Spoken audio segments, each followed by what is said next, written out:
You might not believe this, but sometimes we have seen situations whereby parents actually hate their own children. And well, this could happen for different kinds of reasons.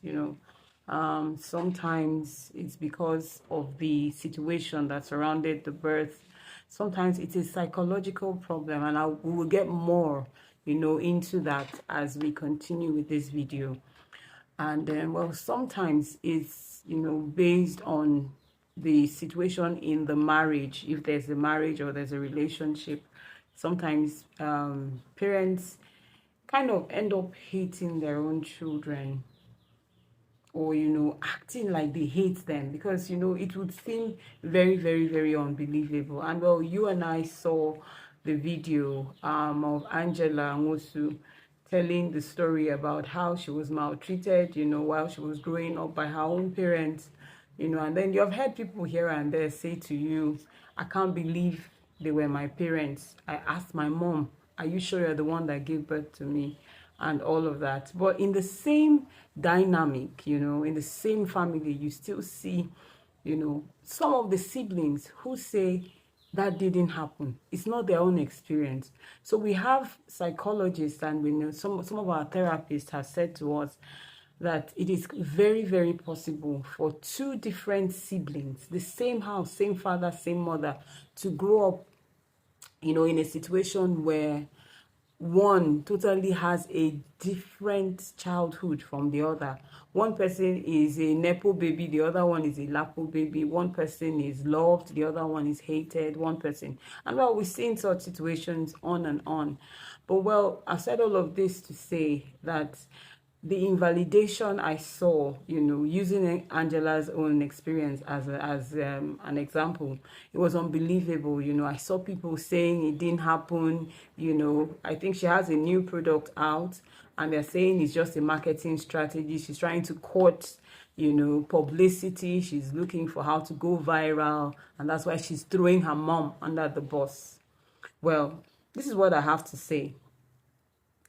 It's not an African thing. In fact, I think it's even more diagnosed. It has been more recurrent in the Western world, where you have these dynamics where there is one child who is a golden child. That child can do no wrong, no matter what they do. I said to someone the other day, I said no matter what you do wrong, you can never ever be hated in your family.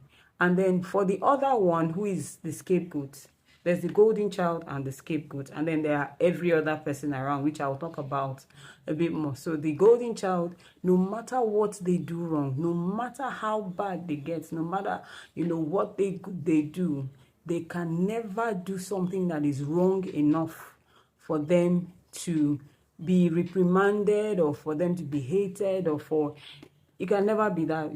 They will always be the chosen one. And then for the other person who is the scapegoat, you can never do anything right enough, right? There's nothing you can do that is good enough, that will be good enough for your family. Yeah, if you look at the story of okay, we're talking about Harry and his wife. Yeah, Miss Markle. If you watch her relationship with her father, who is her own father, she's not adopted. You see the amount of animosity, yeah, from the family and the other family members. I told you there are three kinds of people in this family. There's the scapegoat, there's the golden child, and then there's every other person. Usually, I don't want to use the common name that everybody knows or everybody says. All of this is being perpetrated by one, like puppet master, one controller.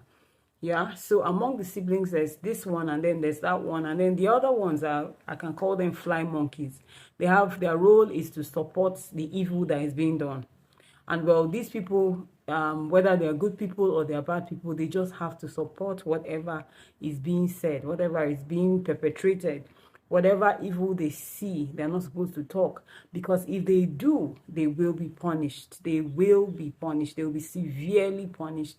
They will be seen as non-team players. They will be thrown out under the bus, sometimes even punished more than the person who who's taking the punishment already, for being a bad sport, for sometimes they're even punished worse. So you learn as time goes on to cooperate with this very, very horror film that's being played out in your home. You just have to take it. You just have to play safe. You just have to either be silent or support. You have to be seen, not to care, not to be on the side of this other person, who we're talking about right now. Okay, so Angela's situation, well, if you haven't watched the video, I'll attach it here. Okay, you watched Mama Monica. It trended, and it actually trended all over the world, because I know quite a number of my friends watched it, and they had a lot to say about it. But many people's question is it possible for a parent to actually hate their child that much? And some people justify it. Some people say she must have been a horrible child, she must have been so stubborn. Maybe she gave her father a lot of problems. Maybe she gave her parents sleepless nights.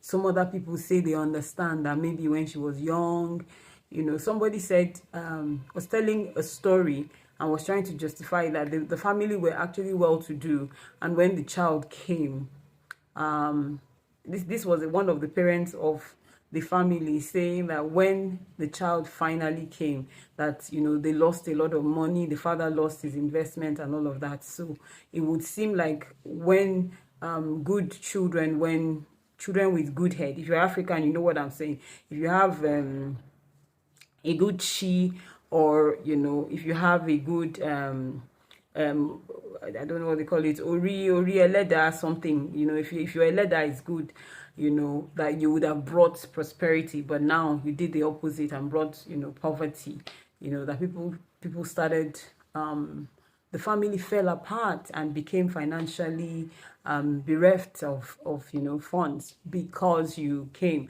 So there are all kinds of stories. But if you watched Monica, which is on Uche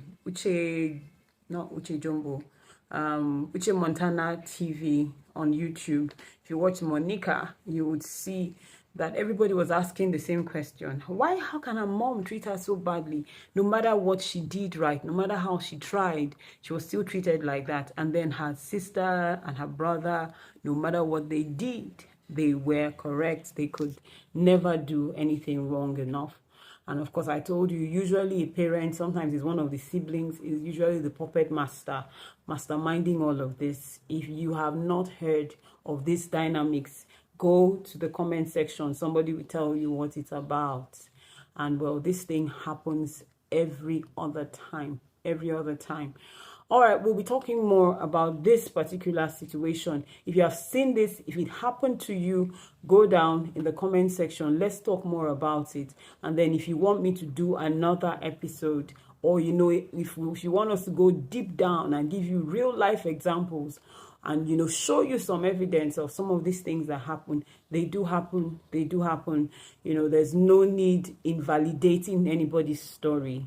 I seriously doubt that she's doing it for the clout, because I've seen stories, I've lived, in a situation where that kind of thing was happening around. You would wonder why, how can this even be? But, life happens. All right, guys, until I see you again, don't forget, don't do what you wouldn't tell me. So, after that Pepe, the virginity incident, right? I developed a very nasty odor, very horrible odor, because then I was 14, and so my mother had taken Cameroon pepper mixed with kerosene and inserted deeply into my body. So it took. Every day I would feel the discharge, I would feel the peppery discharge, and I would still feel the burning sensation, and I got so hot out there and I got injured. The injury grew to some sort of very nasty odor, and I didn't know what to do. I was 14. I didn't know how to treat myself. I didn't know medication to take. I was just cleaning it, as like anytime I shower, I'll clean it, and I perceived it. I knew the odor was there. I was feeling it, and then one day she asked me to bring her water. She was eating. So I brought water, like with the stainless cup. I brought water, I held it. When I got close to her, she did like this.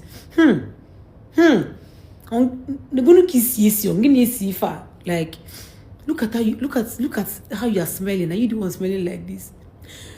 And I just stood there looking at her. The next thing, she called my other sister.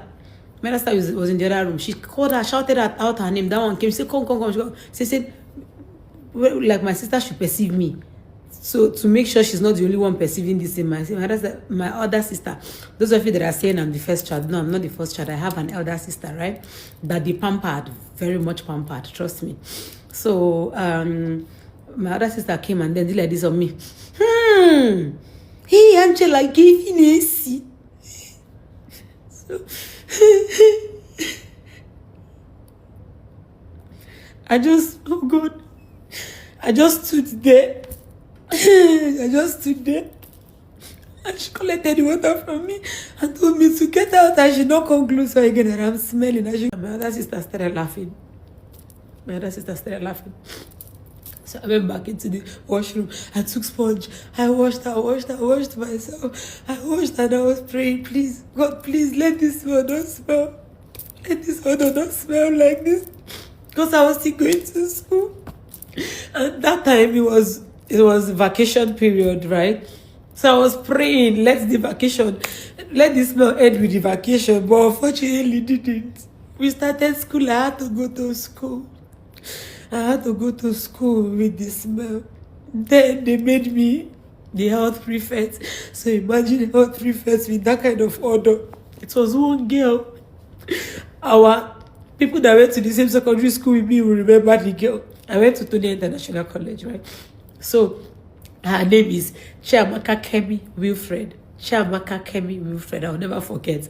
She was my seatmate, and she was the senior prefect, female, head girl. That's what we call them then, head girl. So every time we got to school, I would just sit on my corner. I wasn't good. But she was perceiving it, and one day she told me that this odor coming out of me is not good. That maybe I am infected with something that I don't know. That I should talk to my parents, let them deal with it. Then I started crying. Luckily, she came to school the next day and brought some medication that I don't even know the name. I didn't even know the name. And gave me. And then I hid it. I started taking it every day. Until the smell left. Until the odor left. That was how I got myself. Yeah. Okay, for those of you that come and start saying you were too rebellious, you wanted to bring your mother shame, you deserved everything she did, that was why she did it. What of now that I have grown? Now that I'm an adult? What of now that I've grown? Let me tell you one incident. I met my husband and I told my mom that, see, my husband is amazing. I have this husband that is the best. You see what he's doing for me. He doesn't allow me to do chores. He pampers me. He brings me breakfast on the bed. And she was like, wow. So he doesn't allow you cook and wash plate. I said, no. She was so happy for me. She said, don't worry, I'm going to call him right now to thank him. And then I ended the call. So as I ended the call, I heard the door. It was my husband. I ran out to tell my husband, see who I just finished talking to. Only for his own phone to start ringing. And he showed me my mom. I said, yes, pick. She wants to appreciate you. Pick. Put it on speaker. He picked the call. My mom called him and said, Nnemeka Imakwife, which means, Nnemeka, do you have sense at all? Why are you not letting Angela cook? Why are you not letting Angela clean? Why are you spoiling Angela? Why are you letting Angela be on social media all the time? She was asking my husband. Then I started shaking. She said, let her do all these things. She's a woman. You are spoiling her. Let her do these things. Let her. Anyone she refuses to do, you beat her very well. Put her in her place. In fact, as I'm talking to you, immediately I end this call, seize that phone. Seize her phone. Hey, God, my husband was like, what are you? I can't do this to your own child. I can't do this to your daughter. I love her. I can't treat a human being like this. My mother insisted, and he said, let me call you back. And then they call. I said, Sam, no, I'll call her. I'll confront her.